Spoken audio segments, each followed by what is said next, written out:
اليوم مشوي جدر بأشار المانجا. نجهز كل المقادير، طريقة التقطيع اللي تشوفونها. هذا اللحم، أنا كذي لما أحب أشتغل أحب أرتب كل المقادير يمي. مثل ما أنتم شايفين البهارات كلها راح تنكتب لكم تحت الفيديو. هذا أشار المانجا. الحين في جدر حطيت زيت نباتي وعليه شرايح البصل. العيش منقعته بالماء قبلها بساعة.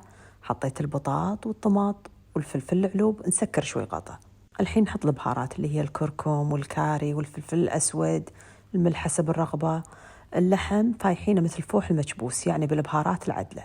وهذا معجون الطماط المخفف بالماء، خلطته مع أشار المانجا وصبيته على هاللحم مع الخضرة.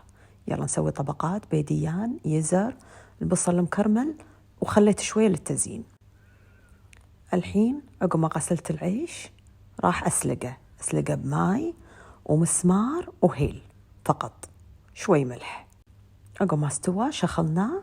يلا الحين نحطه على هالخلطة العجيبة ونقصر على الجولة كلش ونخليه يستوي على نار هادية. يلا شوفوا وقت النشاب، يا سلام.